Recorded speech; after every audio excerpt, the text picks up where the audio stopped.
The night they came to take my gun and my badge, my lieutenant couldn't look me in the eye. That's the detail I keep coming back to. Not the formal language of the administrative suspension notice. Not my sergeant standing in the doorway of the break room with an expression that told me he'd known this was coming before I did. Not even the sound of my own locker closing for what felt like the last time. The metal clang of it echoing in the empty women's locker room at the end of a shift that had started like every other shift and ended like nothing I could have imagined. It was Lieutenant Gary Morales, 12-year veteran, a man I had trusted completely, standing 3 feet away from me and finding somewhere else to put his eyes. That look, or the deliberate absence of it, told me everything I needed to know about what was actually happening. This wasn't discipline. This wasn't procedure. This was a message, delivered through the machinery of official process, from people who had decided I had become too expensive to keep. I'm Officer Daniella Reyes, formerly of the Hargrove City Police Department, and I've been called a lot of things in the past 4 years. Disgruntled. Unstable. Agenda-driven. A plaintiff. Those are the institutional words. The words used by people who needed a version of me that justified what they did. Here's my version. I was a good cop. I was an honest cop. And in a department that had spent years building a careful architecture of protected dishonesty, those two things turned out to be the most dangerous combination possible. I grew up in Hargrove, which sits in the flat middle section of Ohio between Columbus and nowhere in particular, the kind of mid-sized city that has a downtown that people keep trying to revitalize and neighborhoods that keep not getting revitalized and a police department that has been the subject of a federal consent decree, 2 mayoral task forces, and 1 documentary that aired on a streaming service nobody in Hargrove actually watched. My grandmother, Rosaria Reyes, came to Ohio from Puerto Rico in 1971 and raised 4 children in the north end of Hargrove in a neighborhood that the city's official literature described as transitional, which was a word that meant it had been promised things that hadn't arrived yet. She worked at a textile factory for 22 years and then cleaned office buildings for another 9, and she never complained about either job in any way that wasn't also a plan to do better.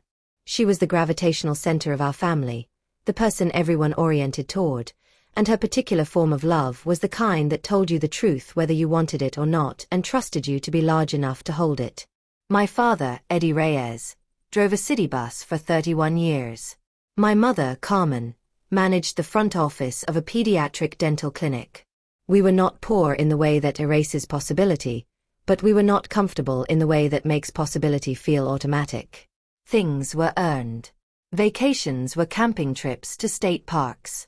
College was community college first, and then a 4-year program on scholarship and financial aid. I wanted to be a police officer since I was 14, which I understand is either inspiring or ironic depending on your relationship to the institution. My neighborhood had a specific relationship with the Hargrove PD that was complicated in both directions. There were individual officers who were visible and present and genuinely protective, and there were patterns of conduct in the department that landed on our neighborhood in ways that the rest of the city was insulated from. I understood both things from early on. The complicated relationship was precisely why I wanted to be inside it rather than outside it. I wanted to be the version of the job that actually served the people it was supposed to serve. I wanted to go home to my grandmother's block and be someone the people there could trust. I graduated from the Hargrove Police Academy at 22, 3rd in my class, and was assigned to the North End District, which was partly luck and partly something I'd specifically requested. My first supervisor, Sergeant Denise Carver, was a 15-year veteran who ran her shift with the specific authority of someone who had earned every inch of it, and who recognized immediately that I was the kind of recruit who would either become something exceptional or get themselves into serious trouble, and who set about trying to ensure the former. "This job will show you things about people," she told me during my first week of field training. "Including the people in this department. Keep your eyes open and your mouth thoughtful." Those 2 things in that order. I kept those words. I kept them for 8 years. I applied them the best I could. For 6 of those 8 years it worked. The North End District in year 6 of my career had changed in ways that were visible to anyone paying attention, and I had been paying attention since I arrived. The neighborhood had been through a genuine revitalization of a specific kind. Not the developer-driven kind that displaces residents, but the slower, messier, real kind that comes from residents who decide to stay and build rather than leave and hope. Community garden on Maple Street. A youth center on Delacroix Avenue that a local pastor had built over 5 years with donated labor and a stubbornness that had outlasted 3 attempts by the city to redirect his permits elsewhere. A small business corridor that my grandmother walked every Saturday morning and reported on to the rest of the family like a correspondent filing dispatches from a front that was finally, slowly, going the right direction. I knew those streets. I knew the people on them. I knew which houses had dogs and which corner stores stayed open late, and which kids were trying and which kids were sliding, and where the pressure points were and how to navigate them in ways that produced outcomes rather than incidents. I was good at the job. I want to say that plainly and without apology because one of the things the department's eventual narrative about me would attempt to do was make my competence seem irrelevant or constructed or convenient.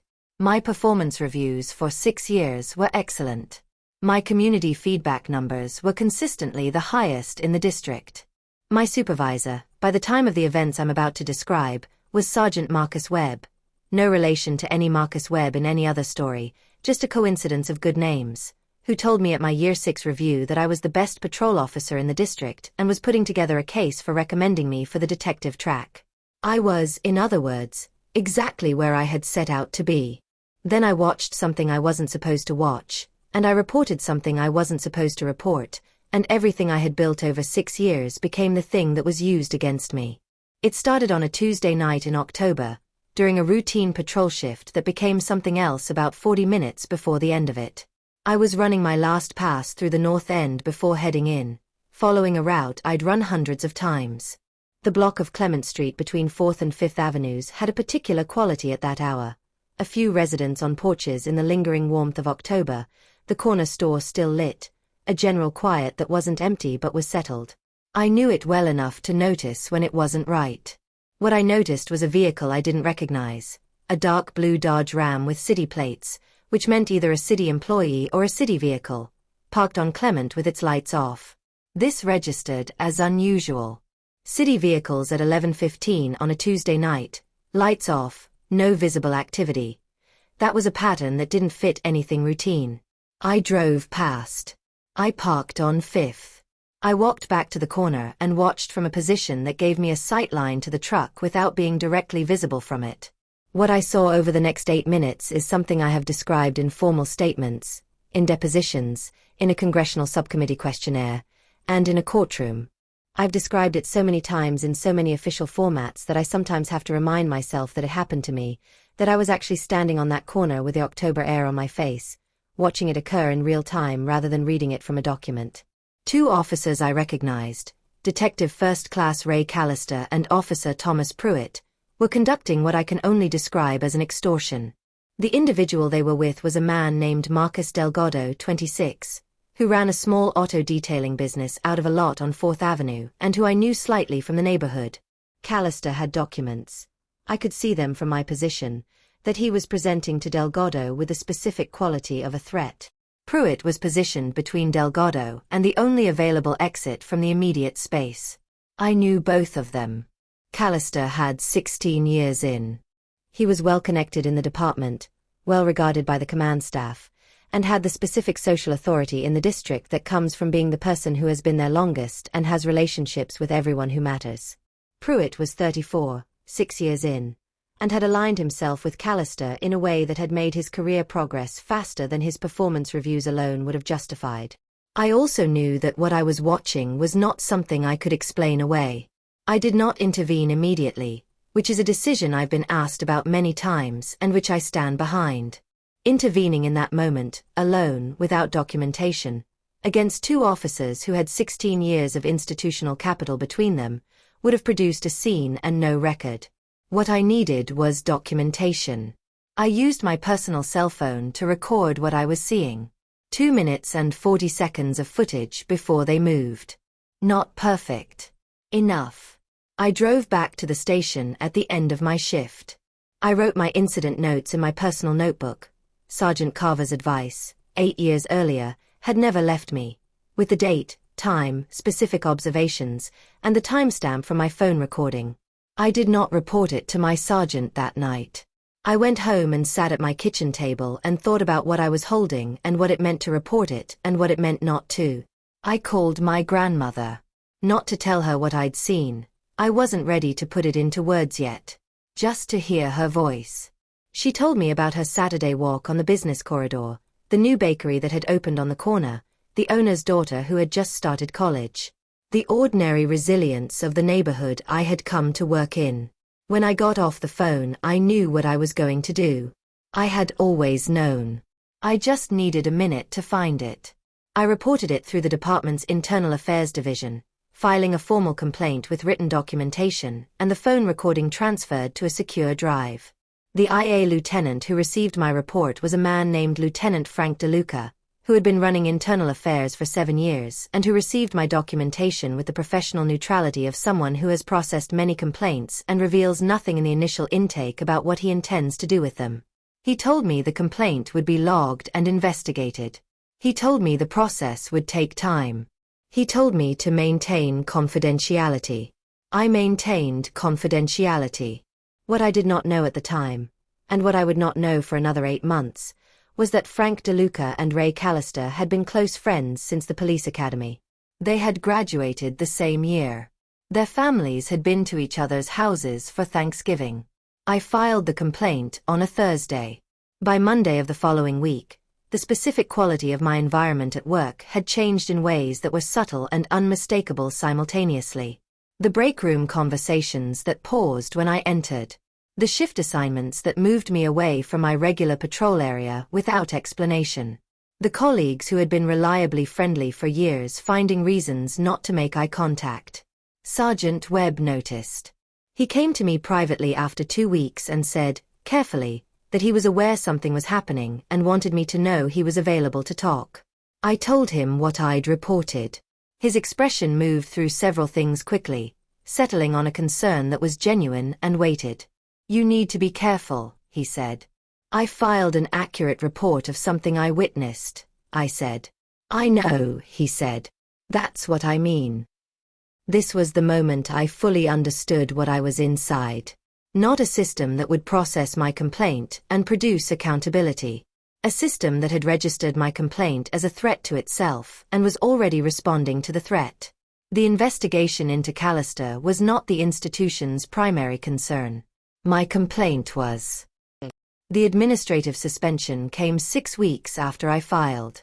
The grounds were a disciplinary allegation, specifically, that I had used excessive force during an arrest 3 weeks prior, an allegation filed by the individual arrested, one Kevin Marsh, whose complaint arrived at the department's internal review office on the same day that someone in the building leaked the substance of my IA complaint to Callister. I know the timing because Christine, not Christine Mallory, this is a different story, but her counterpart in this world, Christine Oduya, the civil rights attorney I eventually retained, documented it in the discovery process. The excessive force allegation was false. The arrest it referenced had been recorded on my body camera and on a nearby business security camera, and both recordings showed a textbook by-the-book arrest of a man who had been combative and who had been restrained using exactly the force the situation required and no more. Kevin Marsh had a prior relationship with Callister. This also emerged in discovery, 8 months later, that suggested his complaint had not been spontaneously generated. None of this was known to me when Lieutenant Morales came to my locker with a suspension notice. What was known to me was the timing. What was known to me was the look he couldn't give me. What was known to me was that the institution had decided I was more dangerous as an honest cop than as a suspended one, and that the machinery it was using to manage that situation was the same machinery that was supposed to protect the public from exactly this. I went home that evening and sat in my apartment and felt the full weight of what had just happened pressed down on me with a physical quality I hadn't expected. I had known abstractly that filing the complaint carried risk.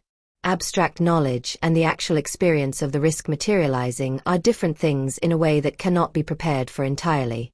I called my mother. I told her what had happened. She was quiet for a moment. Then she said, "Come to dinner Friday. Your father wants to see you." I went to dinner Friday. My father, who had driven that city bus for 31 years and who had the particular knowledge of his city that comes from carrying its residents through it every day, listened to everything I told him without interrupting. My grandmother was there.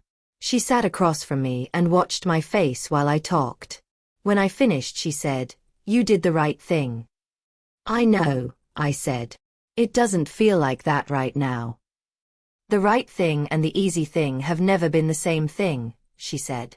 "You knew that when you took the job. You knew that before you took the job." She reached across the table and put her hand over mine for a moment. It was the same gesture she had used when I was 12 and afraid of something I couldn't name. It still worked. "Find people who are afraid of nothing," she said. "And make noise." The whistleblower in this story was not a colleague. She was a civilian. Her name was Tonya Birch, and she worked as an administrative coordinator in the Property Evidence Division of the Hargrove PD, a position she had held for 9 years. She was 47, a Hargrove native, who had spent nearly a decade watching the administrative machinery of the department from a position that was invisible enough that people sometimes forgot she was there. She contacted me through the Hargrove Community Police Accountability Project, a non-profit organization that had been operating in the city for 6 years, and which I had connected with after my suspension through a recommendation from a community organizer I knew from the North End. The organization provided legal referrals and documentation support for both officers and civilians navigating the department's complaint and disciplinary processes. When I arrived at the organization's office for my intake meeting, Tonya was already there. The organization's director, a woman named Reverend Gloria Simmons, who had built the organization in the aftermath of a use-of-force incident in the North End 6 years earlier, and who operated with the specific moral clarity of someone who has decided what she's for and has organized her life around it, had arranged for us to meet because she had identified that we were both carrying pieces of the same story. Tonya had worked in the evidence division long enough to know where things were and how they moved, and when they didn't move the way they should. She had been tracking an anomaly for 2 years. Evidence from a series of property crime cases in the North End, small business burglaries, mostly, the kind of cases that received minimal investigative attention and whose evidence logs were reviewed infrequently, had been disappearing. Not all of it. Specific items, documented in intake logs, that subsequently did not appear in the physical inventory. The discrepancy was small enough, across enough cases, that it had not triggered an automated flag. But Tonya had noticed. Because Tonya was the person who maintained the physical inventory, and she was the kind of person who noticed when things were not where they were supposed to be. She had also noticed who was signing the relevant case evidence transfers.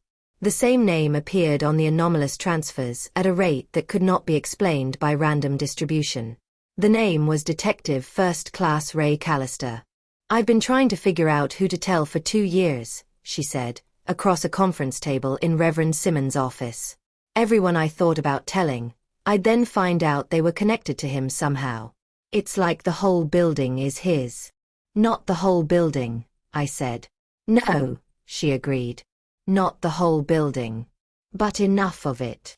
We sat together in that office and compared what we each knew, and what assembled itself from those two halves was larger and more documented than either of us had been able to see alone. My witness account and recording from Clement Street, combined with Tonya's 2 years of evidence log discrepancies, formed the outline of a pattern of conduct that went beyond a single incident of extortion into something with history and structure and scale. The question was what to do with it. Reverend Simmons had the answer. "You need to get outside the department's ability to manage this," she said. "Completely outside. The IA system, the internal disciplinary process, those are closed systems and they've shown you what they do with complaints. You need a forum that can't be managed." "The City Council has an oversight committee," I said. "The oversight committee chair is friends with the police chief," Tonya said flatly. "I've seen them at the same events for years." "Then we go further out," Reverend Simmons said. She looked at me with the directness of someone who has already thought this through. "The Ohio Civil Rights Commission has a law enforcement accountability division. The FBI's Civil Rights Unit has a public corruption intake process. And there is a state legislative committee that has been conducting hearings on police accountability infrastructure across Ohio municipalities. All 3 of those exist outside the city's ability to manage. All 3 of them can compel documents." "If we go to all 3, I said, We can't control what order things move in. No, she said. But neither can they. We filed simultaneously with all three. Christine Oduya managed the legal filings. Reverend Simmons handled the relationships with the legislative committee staff. Tonya submitted her evidence log documentation directly to the FBI intake, which was the one channel we were most confident Callister's network had no visibility into. The response from the department was immediate and came through my administrative suspension process, which accelerated suddenly. The excessive force allegation that had been the stated grounds for my suspension was now supplemented by a second allegation, conduct unbecoming, related to my filing of external complaints that the department characterized, in its official communications, as unauthorized disclosure of confidential internal investigation materials. I had not disclosed confidential materials. I had described my own observations from a public street. The distinction was legally clear. It was also precisely the kind of distinction that the department was betting I wouldn't have the resources to defend. I had resources. Reverend Simmons had been building relationships with civil rights attorneys for 6 years precisely for this situation. Christine Oduya had handled 4 similar cases in Ohio municipalities in the previous 3 years. She received the department's supplemental allegation, read it, and said to me over the phone, with a dryness that I had come to appreciate enormously, "They just told us exactly how scared they are." The leaked recording came from a source I still have not identified publicly and will not name here because I made a promise and I keep promises. What I will say is that on a Wednesday morning, approximately 6 weeks after our simultaneous filings, I received an encrypted file through a secure channel that Reverend Simmons' organization maintained for exactly this kind of submission. The file contained an audio recording of a conversation between Lieutenant Frank DeLuca and Captain Stephen Ortega, the captain who oversaw the detective division, Callister's direct supervisor, made approximately 48 hours after I filed my original IA complaint. The recording was 11 minutes long. It had been made on a personal device by someone who had been in the room and who had understood immediately what they were hearing and what it meant. In those 11 minutes, DeLuca and Ortega discussed my complaint with a directness made possible by their certainty that the conversation was private. They discussed the existing relationship between DeLuca and Callister. They discussed the strategy for managing the complaint, specifically, the use of a counter-allegation to shift the investigative focus from Callister's conduct to mine. Ortega raised the possibility of identifying a complainant willing to file an excessive force allegation. DeLuca expressed concern about the phone recording I had mentioned in my complaint. Ortega said, and I am going to quote this directly because it is in the public record from the subsequent legislative hearing, "By the time anyone outside this building sees that recording, it'll have a chain of custody problem we manufactured." The recording sat in my possession for 72 hours while Christine and I made decisions about how and when and where to use it. We decided to hold it for the legislative hearing. The Ohio House Committee on Law Enforcement Accountability and Reform held its Hargrove session on a Thursday in April, in a hearing room at the Hargrove City Hall that was not large enough for the number of people who came. The committee chair was Representative Anita Owens, from Columbus, a former public defender who had spent 12 years in the legislature building a reputation for asking questions that the people being questioned had not prepared for. She had 2 members of her staff who had been reviewing our submitted documentation for 3 weeks, and she had a specific quality in her opening remarks that told me she had read everything and understood it and was not going to perform neutrality she didn't feel. I had prepared testimony. Christine and I had worked on it for 3 weeks.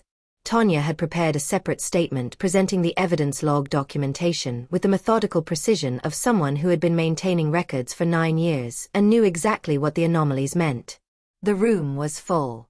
Reporters from 3 local outlets, 1 Columbus paper, and a journalist from a national publication who had been covering police accountability stories across Ohio for 2 years. Community members from the North End, including people I recognized from years of patrol, and a contingent from the block of Clement Street where this had all started. My parents were in the 2nd row.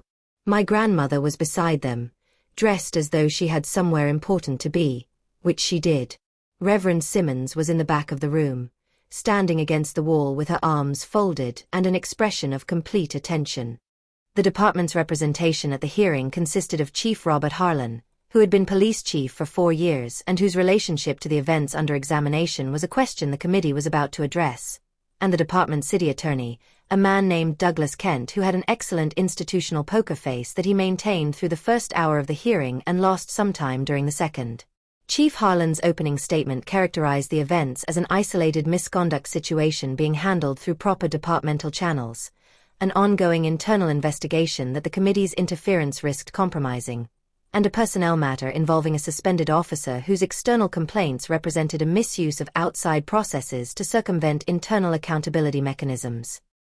He said this with authority and without visible discomfort, which told me he had persuaded himself it was true or had practiced saying things he knew were false. Representative Owens let him finish.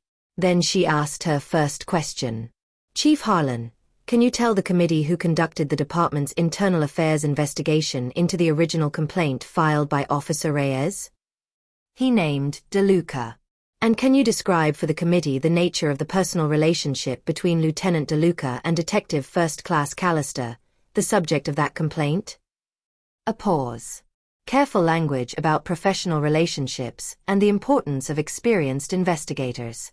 Chief Harlan, Owens said, I'm going to ask you to be specific. Are you aware that Lieutenant DeLuca and Detective Callister graduated the same year from the police academy, have maintained a documented social relationship across their careers, and that DeLuca was a guest at Callister's wedding in 2014? Another pause. He acknowledged the relationship. Are you aware that department policy, your department's own policy, requires investigators to recuse themselves from internal affairs investigations involving subjects with whom they have significant personal relationships? The poker face was working, but it was working harder. And are you aware that Lieutenant DeLuca did not recuse himself from this investigation, that he in fact managed it personally from intake through disposition, and that its findings were returned in approximately 6 weeks? Significantly faster than the department's average for comparable investigations? Douglas Kent leaned over and spoke quietly to Chief Harlan.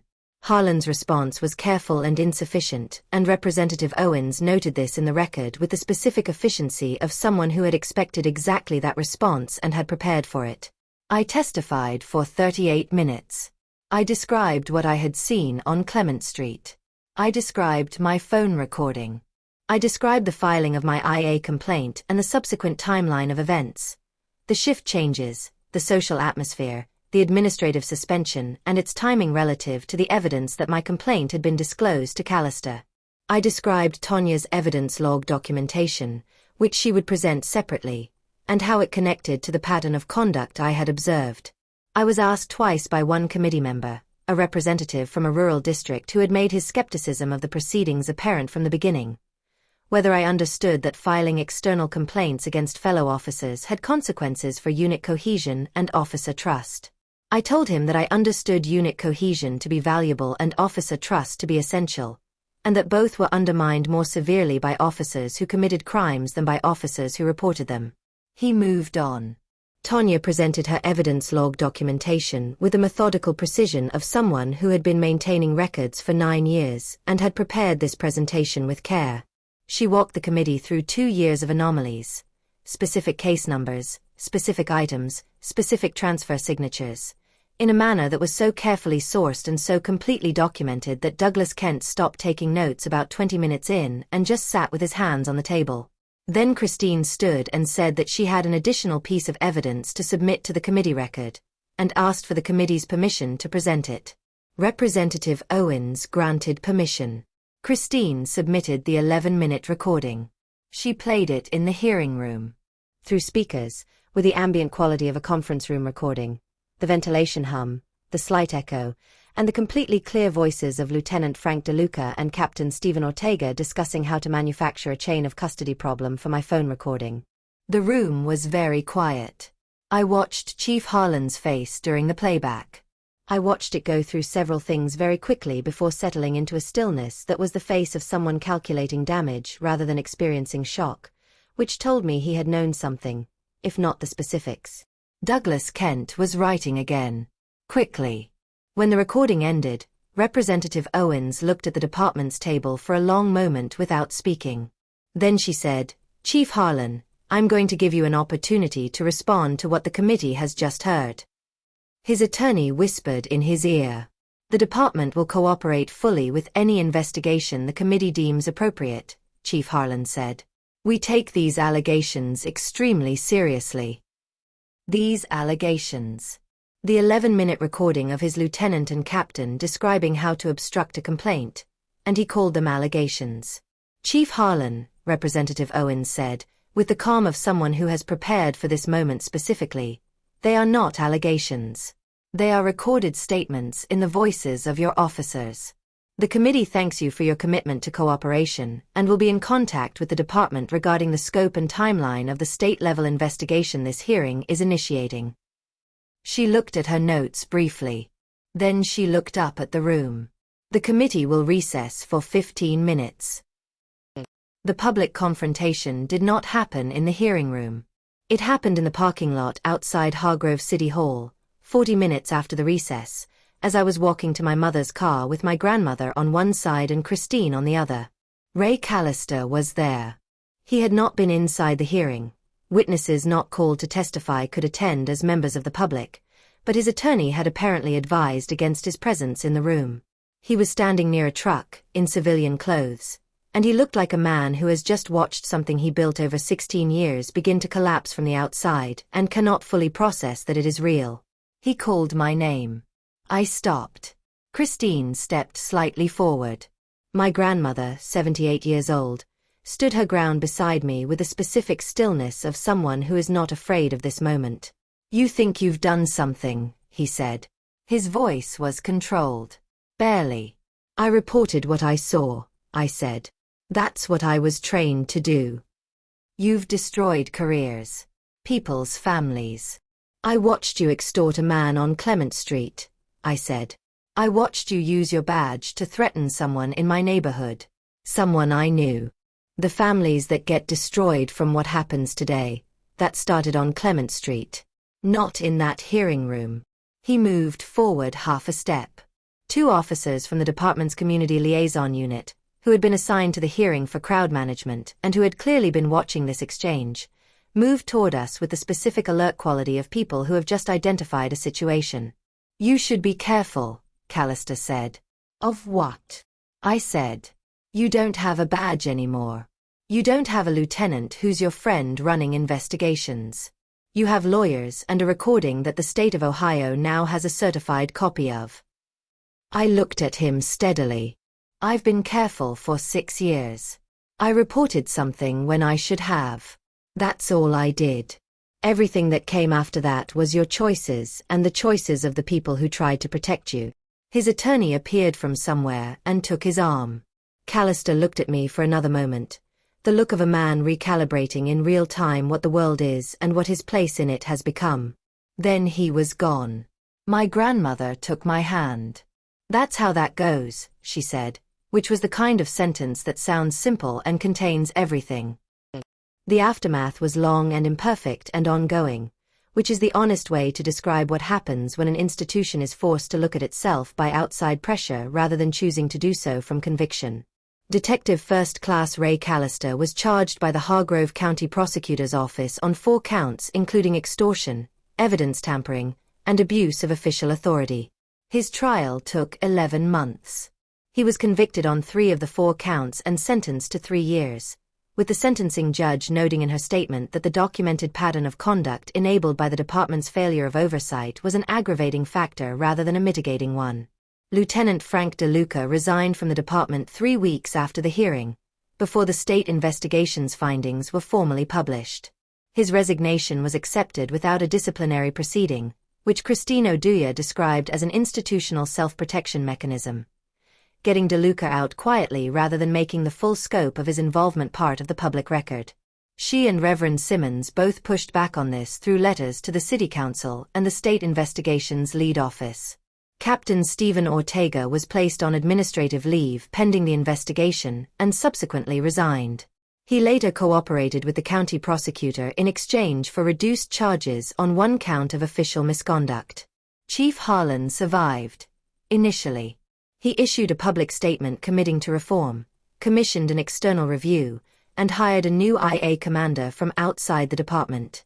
He resigned 14 months after the hearing, citing health reasons, 4 days before the external review's findings were published. The findings were published. They were not complimentary. My administrative suspension was vacated by the city's Civil Service Commission, which found the excessive force allegation unsupported by available evidence and the conduct unbecoming allegation legally insufficient. My record was cleared. I was offered reinstatement. I took 2 months to decide. My grandmother died in August of the year following the hearing. She was 79, and it was her heart, which had been giving her signals for 2 years, that she had shared with her doctor and with my mother but not with anyone else, because she did not want the people she loved adjusting their lives around a medical situation she considered manageable until it wasn't. She died in her own apartment, in her own bed, at approximately 5:30 in the morning. My mother found her when she stopped by with groceries at 9. I drove to Hargrove from Columbus, where I had been staying with Christine's family while the reinstatement decision was pending, and I sat in my grandmother's apartment for a long time before any of the formal arrangements began. Her kitchen smelled like her coffee and the specific spice combination she used in everything she cooked, a smell so particular to her that I had never smelled it anywhere else. The small television she kept on the kitchen counter was on, turned low, tuned to the morning news the way it always was. Her business corridor walk schedule was written on a notepad on the counter. Saturday, 9 a.m. The bakery on the corner. The hardware store. The youth center on Delacroix. I sat with that notepad for a long time. She had been the gravitational center of everyone who came from her. The person who made honesty feel like the natural state of things rather than a cost. The person who, on the night I couldn't find the language for what I was holding, had answered the phone and talked about a new bakery until I could breathe again. I don't know how to write about losing her without making it smaller than it was. What I can say is that her death clarified something that had been forming slowly. My decision about the reinstatement offer. I went back. I returned to the Hargrove PD 8 months after the hearing, assigned to the North End District under a new district commander, Captain Vanessa Torres, who had been brought in during the post-hearing restructuring from a department in Cleveland with a strong track record on community policing and officer accountability. She was 43, direct in a way I immediately respected, and she called me into her office on my first day back and said, with no preamble whatsoever, "You're going to get a different experience in this district than you got before. Some of that I can guarantee. Some of it you'll have to tell me when it's not right." "I can do that," I said. "I know," she said. "That's why I requested you specifically." The North End had changed in the months I'd been away, not dramatically, in the direction of all change being either entirely good or entirely bad, but in the specific way of a neighborhood that is watching to see whether the institution that serves it has actually changed or is performing change, and which has developed over years a reliable ability to tell the difference. The first Saturday morning I walked the business corridor after returning. I went by the bakery on the corner that my grandmother had reported on from her walks. The owner's name was Mariella. She had opened the bakery 3 years earlier and had been robbed once, in the first year, in a case that had been handled by the department with the minimum of attention cases in that neighborhood historically received. She remembered me. She brought out coffee without being asked and asked about my grandmother, because my grandmother had come in every Saturday and had told Mariella, apparently, many things including that her granddaughter was a police officer. "She was proud of you," Mariella said. "She talked about what you did." "She would have called it just doing the job," I said. "She did call it that," Mariella said. "She also called it brave." I drank the coffee and looked at the street through the bakery window. The October morning light on the brick storefronts, the hardware store owner unlocking his door across the way, a woman pushing a stroller past the youth center. Ordinary Saturday morning life of a neighborhood that had survived being promised things that hadn't arrived and had built what it needed with what it had. My grandmother had walked this street every Saturday for 20 years. She had watched it build itself slowly, imperfectly, in the direction of something real. She had thought it was worth walking and worth watching and worth reporting back to the family at dinner on Saturday nights. I thought so too. I am 31 years old.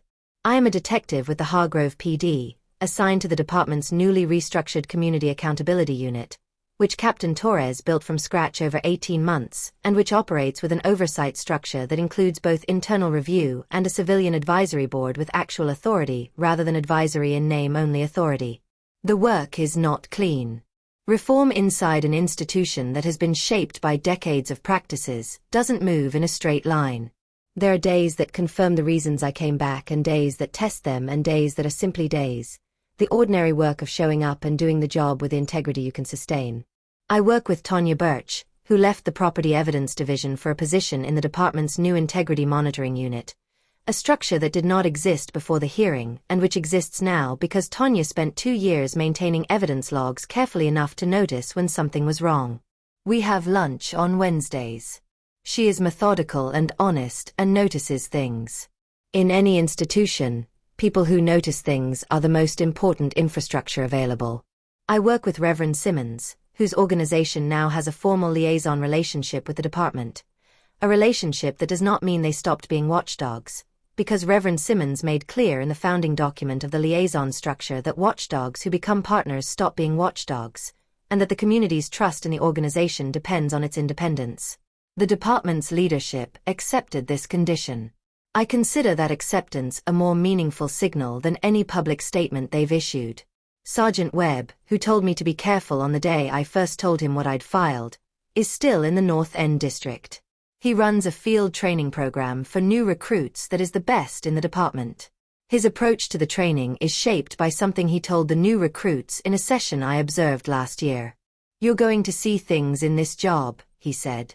"Some of those things will be situations in which doing the right thing is obvious and doing it is easy. That's not the test. The test is the thing that's obvious and hard. The thing where the right answer costs you something. You need to know before you get there what you're going to do." I thought about that for a long time after that session. About all the people who had made the hard decision at the moment it was required. Tanya maintaining her logs for 2 years. Marcus Webb printing an email chain at a government computer. An anonymous source making a recording and carrying it for weeks until they found somewhere safe to put it. None of them had prepared for their specific moment. But they had all, somewhere along the way, decided what they were for. And when the moment came, the decision they had already made did the work. I walk the business corridor on Saturday mornings when my shift allows it. Not every Saturday. Often enough that the people who were there when my grandmother walked it know my name. The bakery on the corner is expanding. Mariella hired 2 people from the neighborhood and is adding 4 tables. The youth center on Delacroix completed a gymnasium addition that the city had been promising for 11 years and that a combination of community fundraising and a state grant, secured through the advocacy of Reverend Simmons' organization, finally built. The hardware store owner's son started working there last fall. These things are not the result of my case. I want to be clear about that. These things are the result of people who live here building what they need, with or without the help of the institutions that were supposed to provide it. My case did not build this neighborhood. My neighborhood built this neighborhood. What my case did, in the limited and specific way that one person's honest action can move a larger thing, was create a record. A public record, in a hearing room, that said what had been happening and named who had done it and documented what the machinery of protection looked like from the inside. That record lives in the Ohio House Committee's archived materials, and in the civil case filings, and in 3 news archives, and in the certified copy that the state investigation maintains. Records matter. I am a detective. I know what records do. They survive. They resurface. They become evidence in contexts that haven't been invented yet. The phone recording from Clement Street, 2 minutes and 40 seconds of footage taken on my personal cell phone on an October Tuesday night, is in that record. It shows what it shows. The voices say what they say. The timestamps are what they are. I keep my grandmother's notepad from her kitchen counter. The one with the Saturday walk schedule. It's in a drawer in my apartment, and sometimes I take it out and look at her handwriting. Saturday, 9 a.m. The bakery on the corner. The hardware store. The youth center on Delacroix. She walked this street every Saturday for 20 years and paid attention to what was real and what was being built and what still needed building. She told the truth in every room she was in. She did not confuse performance with integrity or appearance with character. She trusted the people she loved to be large enough to hold difficult things. She was right to trust me. I was right to come home. The badge is on my hip right now, as I write this. It is the same badge I was handed at my reinstatement. A new one, actually, with a new number, because the old one was administratively voided during the suspension. Same design. Different history. I put it on every morning the way my father described his work. As a thing you do because it needs doing, because the alternative is that it doesn't get done, because there are people on those streets who deserve the version of this job that is actually what the job claims to be. Some days the department is that. More days than before. Not enough days. Not yet. That's why you keep going. That's why you keep the records. That's why, when you see something on a Tuesday night in October that you weren't supposed to see, you stop the car and you watch and you document and you drive back to the station and you write down the date and the time and the specific things you observed and you make the decision that you had actually already made a long time ago, in a kitchen in the north end of Hargrove, listening to your grandmother tell you the truth before you were old enough to know what it cost her. The badge is not the institution. The badge is the promise. And the promise is worth keeping even when, especially when, the institution is not. That is the only version of this job I know how to do. That is the only version I ever wanted.